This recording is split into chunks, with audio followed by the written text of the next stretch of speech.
இந்த என்னுடைய 28வது கட்டுரைக்கு அந்த தன்னுடைய நினைவுரை அர்ப்பணம் செய்த எங்களுடைய இயக்க தோழர்கள் மற்றும் அனைத்து இயக்க போராளிகள் பொதுமக்கள் என்று அனைவருக்கும் அஞ்சலி செலுத்துவதற்காக இங்கே கூடியிருக்கின்ற அனைவருக்கும் என்ற அன்பான வணக்கம். வட மாகாண சபை அமைச்சர் சத்தியலிங்கம் அவர்கள் பேசுகின்ற போது 2 விடயங்களை எனக்கு ஞாபகப்படுத்தி சென்றார். ஒன்று அவருடைய தந்தையார்.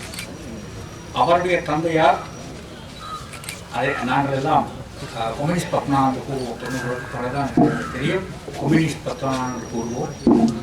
அவர் வெறும் கம்யூனிஸ்ட் பத்மநாதன் மாத்திரமல்ல, அவர் நீண்ட காலமாக காந்தியத்தில் இந்த பகுதிகள் பாதுகாக்கப்பட வேண்டும் என்ற நோக்கத்திற்காக இங்கு மிகப்பெரிய குடியேற்றங்களை எல்லாம் செய்து இந்த பகுதிகளை பாதுகாப்பதில் முன்னணியாக நின்றது காந்தியம். அதில் ஒரு மிக முக்கியமான நினைக்கிறேன் செயலாளராக எங்களுடைய ஆனந்தி அண்ணர், எங்களுடைய கட்சியின் செயலாளர், அவர் எங்கள் சாட்சி அவர்கள் தான். நான் நினைக்கிறேன் அவர் தான் இந்த சாட்சியாக இருக்கிறார் என்று. டாக்டர் ராஜசுந்தரம் இவர்கள் போன்ற டாக்டர் ராஜசுந்தரம் இங்கே இருக்கின்றவருடைய படங்களுடன் அவர் போன்றவர்களுடன் மிக கடுமையாக உழைத்தவர். ஆகவே சத்தியலிங்கம் அவர்கள் இன்னும் ஒரு விடயத்தை கூறினார். அந்த இப்போது நடந்த பிரச்சனையிலே ஒற்றுமையை பற்றி தான் அடிக்கடி என்னிடம் ஃபோன் பண்ணி கூறியதாக. அதற்கு மேலாக ஒரு விடயத்தை ஒன்றுக்கும் மேற்பட்ட கடமைகளை கூறினார். அண்ணன், நான் சாட்சி வச்சு தான் இந்த சிக்னேஷன் என்னுடைய ராஜினாமாவை கொடுக்க விரும்புகிறேன். இந்த ராஜினாமா கடிதத்தை உங்களுடன் தருகிறேன், நீங்கள் கொண்டு சென்று கொடுக்க வேண்டும். அதை கொடுத்து இந்த பிரச்சனையை தீர்க்கணும் என்றால் தீர்த்து விடுகிறது. அப்போது நான் அவருக்கு சொன்னேன், இல்லை சத்தியலிங்கம், நீங்கள் அந்தரப்படாதேங்கோ. 2 விஷயம். ஒன்று, நீங்கள் ராஜினாமா செய்வதால் மாத்திரம் பிரச்சனை தீரப்போவதல்ல. அது நீங்கள் ராஜினாமா செய்வதால் ஏதோ நீங்கள் எல்லா குற்றங்களையும் ஏற்றவர் மாதிரியும் வந்துவிடும். அதை இல்லை என்று நிரூபித்துத்தான் நீங்கள் விரும்பினால் போகலாம். அதுவரை அதை இல்லை என்று நிரூபித்து விட்டுத்தான் செல்ல வேண்டும். அதுவரை நீங்கள் செல்லக்கூடாது. ஆகவே அவர் ஒரு தடவைக்கு மேற்பட்ட, நினைக்கிறேன் 2 அல்லது 3 தடவைகள் எனக்கு அந்த ராஜினாமா கடிதத்தை தருவதாகவும் என்னிடம் தான் தருவதாகவும், எனக்கு அவர் சாட்சி வச்சு கொடுக்க வேண்டும் என்று சொன்னார். ஆகவே என்னிடமே தருவதாகவும் அதை கொண்டு சென்று கொடுக்கும்படியும் அவர் கூறியது. அந்த விஷயம் ஒரு சின்ன விஷயம் அல்ல. இன்றைக்கு ஒரு பதவியை கொடுத்துப்பார், பதவியை எடுத்துப்பார், அப்போதுதான் அந்த மனிதரை பற்றி அறியலாம் என்று சொல்வார்கள். ஒரு மனிதர் தானாகவே தன்னுடைய பதவியை ராஜினாமா செய்வதற்கு முன்வருகிறார். அதுவும் பிரச்சனைகளை தீர்ப்பதற்காக. தமிழ் தேசிய கூட்டமைப்புக்குள் இருக்கக்கூடிய பிரச்சனைகள், வடமாகாண சபையில் இருக்கக்கூடிய பிரச்சனைகளை தீர்ப்பதற்காக ஒரு முன்வந்திருக்கின்றார் என்று சொன்னால் அது அவர் நிச்சயமாக இந்த மக்களை பற்றி சிந்திக்கின்றார் என்பதை மிக தெளிவாக காட்டியிருந்தது. அவர் தந்தையின் வழியிலே தான் இருப்பார். தந்தையார் கூட இருந்தபோது உங்களுக்கு தெரியும், 94ஆம் ஆண்டு நாங்கள் இந்த நகரசபையை போட்டியிட சிந்தித்துக் கொண்டிருந்த வேளையிலே, அப்போது நாங்கள் எங்களுடைய தோழர்களை விடுத்து வெளியிலே இருக்கக்கூடிய ஊர்களிலே இருக்கக்கூடிய மக்கள் மத்தியிலே செல்வாக்கு பெற்றவர்களை அழைத்து அவர்களை போட்டு இந்த தேர்தலை நடத்த வேண்டும் என்று சிந்தித்தோம். அப்போது எங்களிடையே அவருடைய தந்தையார் பற்றி கூட கதைக்கப்பட்டது. அவர் இங்கு இல்லாவிட்டாலும் கூப்பிட்டு கொடுக்கலாம் என்று. ஆனால் அவரும் அதை நாங்கள் செய்தி அனுப்பி பார்த்தோம். அந்த செய்திக்கு ஒரு சாதகமான பதில் எங்களுக்கு வரவில்லை. அதன் பிறகுதான் பலர் மறைத்த பிறகு எங்களுடைய முழுக்க எங்களுடைய தோழர்களையும் 1-2 வெளியிலே இருக்கக்கூடியவர்களையும் போட்டு அந்த தேர்தலில் போட்டியிட்டு வந்து லிங்கநாதன் தலைவராக வந்தார். ஏன் நான் இதையெல்லாம் கூறுகிறேன் என்றால், ஒற்றுமை எவ்வளவு முக்கியம் என்பதை சத்தியலிங்கம் தெளிவாக எங்களுக்கு எடுத்து கூறியிருக்கின்றார். நாங்கள் எங்களுடைய தலைவர் மாமுகேஸ்வரன், அதற்கு முன்பு தமிழ் மக்களுடைய தேசியத்தின் மிகப்பெரிய அடையாளமாக இருந்த அண்ணன் நமதலிங்கம் அவர்கள் இறந்து 3 நாட்களுக்கு பிறகு என்னுடைய தலைவர் வந்தார். இந்த 4 நாட்களையும் வீரமக்கள் தினமாக, பேரே வீர மக்களுடைய தினமாக நாங்கள் நினைவு கூறுகிறோம் என்றால் அது நிச்சயமாக வெறுமனே எங்களுடைய தலைவர் உமாமேஸ்வரனையோ அல்லது அண்ணன் அமுதலிங்கத்தையோ நினைவு கூறுவதற்காக அல்ல. அவர்கள் விட்டு சென்ற அந்த வழிகளை மக்களுக்கு தொடர்ந்தும் கூற வேண்டும். அந்த வழிகளை நாங்கள் மறந்துவிடாமல் அவர்கள் என்ன காரணத்திற்காக தாங்கள் விரும்பிய ஒரு வழியை எடுத்தார்களோ அந்த வழிவேறு, அந்த இலக்கு, இருவரும் நிச்சயமாக இரண்டு வித்தியாசமான வழிகளை எடுத்திருந்தார்கள். அந்த வழிகளை விட்டு அவர்களுடைய இலக்கு, அந்த இலக்கை அடைவதற்கு தமிழ் மக்களுடைய ஒரு விடுதலை, அது தனி நாடாக இருக்கலாம் அல்லது அவர்கள் ஒரு அரசியல் சுதந்திரம் பெற்ற மக்களாக இங்கு வாழக்கூடியவர்களாக, அது காலத்துக்கு ஏற்றபடி தான் நாங்கள் அதை பார்க்க முடியும். இன்றும் காலத்துக்கு ஏற்றபடிதான் ஒரு தீர்வை நாங்கள் பார்க்க முடியும். இன்றும் இளமன்று நிற்கக்கூடிய ஒரு நிலைமை நிச்சயமாக இருக்க முடியாது. ஆகவே தான் நான் அதை கூறுகிறேன். அண்ணன் அமுதலிங்கம் அவர்கள் 76ஆம் ஆண்டு பட்டுக்கோட்டை மாநாட்டிலே தனி நாடு என்று கூறியிருந்தாலும் கூட 81ஆம் ஆண்டு மாவட்ட சபைகளை ஏற்றுக்கொண்டு ஒரு முயற்சியை எடுத்து பார்த்தார். அது ஒரு மிகப்பெரிய துணிவான முயற்சி. தமிழீழத்தை கேட்டு தமிழீழ முறையிலே வென்றவர்கள் ஒரு மாவட்ட சபைகளை ஏற்கிறார்கள் என்றால் அது ஒரு மிகப்பெரிய துரோகமாகத்தான் அங்கு பார்க்கப்பட்டிருக்கும். இருந்தாலும் பெருந்தொகையான மக்கள் அதற்கு வாக்களித்து, மிக பெருந்தொகையான மக்கள் வாக்களித்து வடகிழக்கிலே எல்லா மாவட்டங்களிலும் தமிழர் விடுதலை கூட்டணியை வெல்ல வைத்தார்கள். அதிலிருந்து மக்கள் கூட ஒரு சமாதானமாக தங்களுடைய நியாயமான உரிமைகளை பெற்று வாழத்தான் விரும்புகிறார்கள் என்பதை அன்றே கூறினார்கள். அதன் பிறகு தொடர்ந்தும் ஆயுத போராட்டங்கள், ஈழத்திற்கான போராட்டங்கள் நடந்து வந்திருந்தாலும் தம்பி பிரபாகரனுடைய விடுதலை புலிகள் மிகப்பெரிய பலம் பொருந்திய ஒரு இயக்கமாக, உலகத்திலே யாருமே பார்த்து வியக்கின்ற பயப்படக்கூடிய அளவுக்கு மிகப்பெரிய இயக்கமாக வளர்ந்திருந்தும் அந்த இயக்கத்தினாலே அடைய முடியாத ஒரு விடயத்தை இனி ஒரு ஆயுத போராட்டத்தால் நிச்சயமாக, ஆயுத போராட்டம் சில வேளைகளில் தெற்கிலே இருக்கக்கூடிய பேரளவான சக்திகள் விரும்பலாம். ஏனென்றால் இருக்கக்கூடிய மிச்ச சுத்தத்தை முடித்து விடலாம் என்று யோசித்து விரும்பலாம். நாங்கள் அதிலே கவனமாக இருக்கின்றோம். இன்று ஒரு நியாயமான தீர்வொன்றை பேச்சுவார்த்தை மூலம் அல்லது சாத்திய போராட்டங்கள் மூலம்தான் அடைய வேண்டும், அடைய முடியும், அடையவும் வேண்டும். பல அழிவுகளை சந்தித்திருக்கின்றோம். 30 வருட காலமாக மிகப்பெரிய அழிவுகளை சந்தித்து வந்த நாங்கள் அந்த அழிவுகளிலிருந்து மீளுவதற்கு வழி தெரியாமல் இருக்கின்ற நாங்கள் அந்த வழிமுறைகளை விடுத்து தொடர்ந்தும் ஒரு ஆயுத போராட்டத்தை பற்றி சிந்திப்போமானால் இருந்தால் எங்களுடைய இனத்துடைய முற்றுமுழுதான அழிவை நோக்கி போகின்ற ஒரு பாதையைத்தான் பார்க்க முடியும். அதை நான் நிற்கவில்லை. இன்று எந்த மக்களும் அதை விரும்பவில்லை. ஆகவே ஒரு சாத்தியமான முறையிலே ஒரு பேச்சு, அது சாத்தியம்னா பேச்சுவார்த்தை இன்னும் அதை அடங்குகிறது. ஒரு தீர்வை பற்றி பேசுகின்ற போது, ஒரு மறுதரப்பு இருக்கின்ற போது நிச்சயமாக நாங்கள் பேச்சுவார்த்தை நடத்தித்தான் தீர வேண்டும். அந்த பேச்சுவார்த்தைகள் இன்று ஒரு விடயம் ஒன்று போய்கொண்டிருக்கின்றது.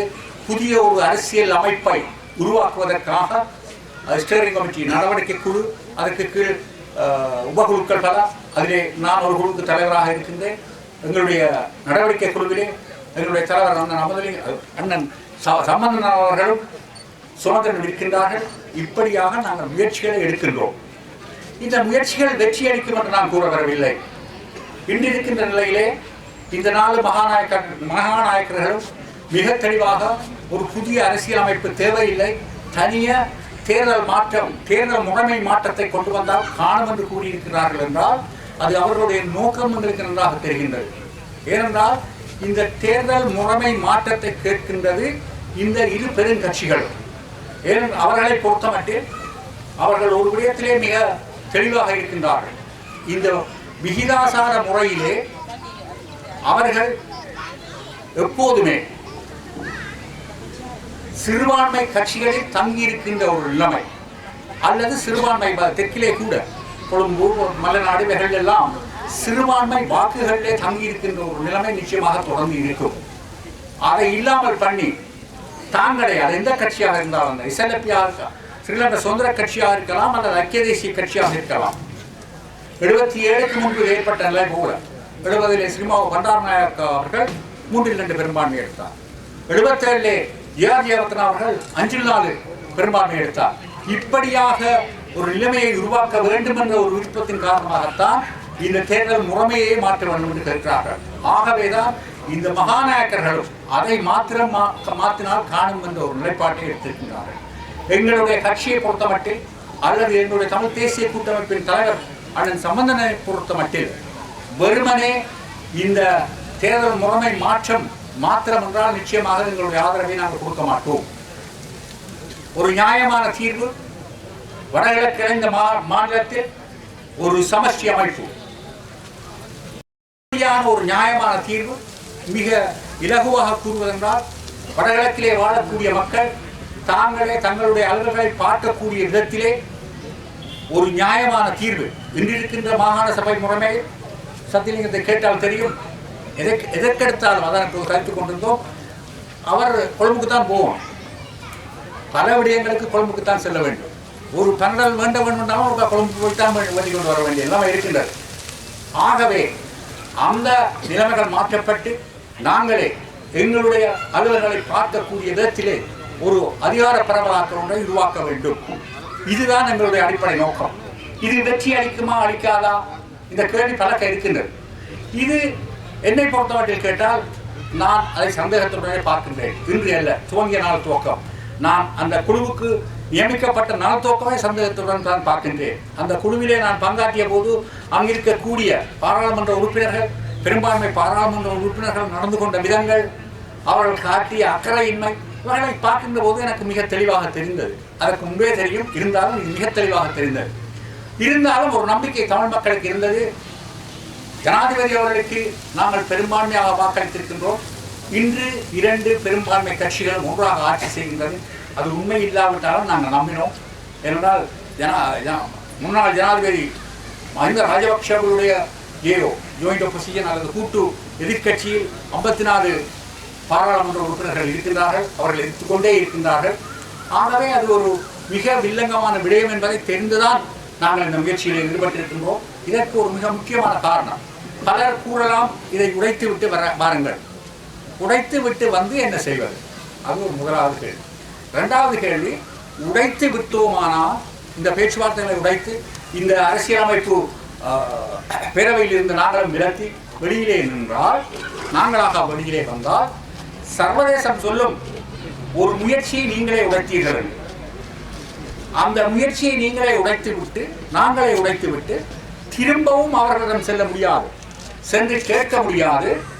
இப்போது நிலைமைகள் வலு மோசமாக இருக்கின்றது, நீங்கள் தலைவையுங்கள் என்று அவர்கள் சொல்வார்கள். நீங்களே உடைத்த ஒரு விஷயத்தை மீண்டும் நீங்கள் வந்து கேட்க முடியாது. ஆகவேதான் அவர்களே குழப்பிவிடட்டும். அதன் பிறகு குறைந்த நாங்கள் அந்த சர்வதேசங்களில் முறைப்பாடு சொல்வதற்காவது எங்களுக்கு ஒரு சந்தர்ப்பம் இருக்கும். இந்த ஒரு காரணத்திற்காகத்தான் நாங்கள் தொடர்ந்தும் இந்த அரசியலமைப்பு நடவடிக்கைகளில் பங்கு பெற்று வருகிறோம். இதுதான் உண்மையான யதார்த்தமான இன்றைய நிலைமை. அதே போல இன்று இந்த தலைமை மாற்றம் பற்றி பேசப்பட்டுக் கொண்டிருக்கின்றது. நான் கூறவில்லை இன்றிருக்கக்கூடிய தலைமை, அல்லது நேரடியாக சொல்வதென்றால் அண்ணன் சம்பந்தன் அவர்கள் அவர் நான் நம்புகின்றேன் இதைத்தான் செய்ய முடியும் எனக்கு தெரியவில்லை. இருந்தாலும் அவரிலேயும் பல தவறுகள் இருக்கின்றது, பிழைகள் இருக்கின்றது. தமிழ் தேசிய கூட்டமைப்பை பொறுத்தமட்டில் 4 கட்சிகள் இருந்தாலும் அவர் தன்னுடைய கட்சி தமிழரசு கட்சியினுடைய செயற்பாடுகள், அவர்களுடைய கருத்துக்களை தன்னிச்சையாக முன்னெடுக்கின்ற ஒரு நிலைமையை பார்க்கக்கூடியதாக இருக்கின்றது. இன்று மாகாண சபையிலே வந்த மிகப்பெரிய பிரச்சனையை பார்த்து கொண்டாலும் கூட தமிழரசு கட்சியினர் தாங்களாகவே ஒரு முடிவை எடுத்து தாங்களாகவே நம்பிக்கையில்லா தீர்மானத்தை கொடுத்தார்கள். மற்ற கட்சிகளை கூப்பிட்டு, இப்போது கூட நான் சத்தியலிங்கத்தை கூப்பிட்டு, நீங்கள் தவறு செய்து விட்டீர்கள், உடனடியாக முடிவெடுக்க யோசிக்காமல் அனைவரையும் கூப்பிட்டு கலைத்திருந்தால் நாங்களும் முதலமைச்சருடன் கலைத்து நிலைமைகளை சரிப்படுத்தி இருக்க முடியும். எல்லாருமாக கலைத்தால் அவர் நிச்சயமாக நிலைமைகளை சரிப்படுத்தி இருக்க முடியும். இது ஒரு தேவையில்லாத ஒரு பிரச்சனையை உருவாக்கி விட்டிருக்கிறது. இப்படியாக ஆனால் ஒரு விஷயத்தை, அந்த விஷயத்திலே ஒரு விஷயத்தை நான் மிக தெளிவாக சொல்ல வேண்டும். நம்பிக்கையில்லா தீர்மானம் நிறைவேறக்கூடாது, நம்பிக்கையில்லா தீர்மானம் விவாதத்துக்கு வரக்கூடாது என்பதிலே மிக தெளிவாக சம்பந்தனரும் இருந்தார். ஏனென்றால் சத்தியலிங்கம் அவர் கூறியது போல இந்த விடயத்தில் நான் சில செயற்பாடுகள் செய்தபடியாக எனக்கு நான் நிச்சயமாக தெரியும். அவர் மிக நிச்சயமாக இல்லை, விக்னேஸ்வரனை எந்த சந்தர்ப்பத்திலும் மறக்க முடியாது என்ற அந்த வார்த்தையை எனக்கு பல தடவைகள் கூறியிருக்கின்றார். ஆகவே அவருக்கு கூட தெரியாமல் தான் அது நடந்திருக்கின்றது. இப்படியான நிலைப்பாடுகள் தமிழ் தேசிய கூட்டமைப்பிலே இல்லாமல் தமிழ் தேசிய கூட்டமைப்பு ஒற்றுமையாக ஒரு அணியாக ஒரு கட்சியாக இருக்க முடியாது. ஒரு அணியாக இயங்குமாக இருந்தால் ஒரு பலம் பொருந்திய அமைப்பாக தொடர்ந்தும் தமிழ் மக்களுடைய பிரச்சனைகளை சரியான பாதையிலே எடுத்துக்கொள்ள செல்லக்கூடிய ஒரு அமைப்பாக உருவாக வேண்டும். இதுதான் நான் நம்புகின்றேன், எங்களுடைய மக்களுடைய கோரிக்கை, மக்களுடைய விருப்பமும் கூட. அதை செய்வதன் மூலம்தான் இந்த இரு தலைவர்கள் மாத்திரமல்ல, அல்லது எங்களுடைய தலைவர் மாத்திரமல்ல, எத்தனையோ ஆயிரம் உயிர்கள், பொதுமக்கள், ஏன் இறக்கிறோம் என்று தெரியாமல் இருந்த பொதுமக்கள் பலர், போராட்டத்தின் பேரால் செத்தவர்கள் பலர், போராட்டத்தில் செத்தவர்கள் பலர், இப்படியாக ஆயிரக்கணக்கான மக்கள் கொல்லப்பட்டு அவர்களுடைய ஆத்ம சாந்தி வந்து வெறுமனே நாங்கள் கூடி இங்கு பேசுவதால் மாத்திரம் உருவாக முடியாது. அவர்கள் என்ன காரணத்துக்காக தங்களுடைய உயிர்களை அர்ப்பணித்தார்களோ அந்த காரணத்தை தமிழ் மக்கள் ஒரு சுதந்திரமாக தங்களுடைய அரசியல் உரிமைகளை பெற்று வாழுகின்ற ஒரு நிலைமையை உருவாக்குவதனால் தான் அவர்களுடைய ஆத்மா சாந்தி அடையும் என்று கூறி விடைபெறுகிறேன். நன்றி, வணக்கம்.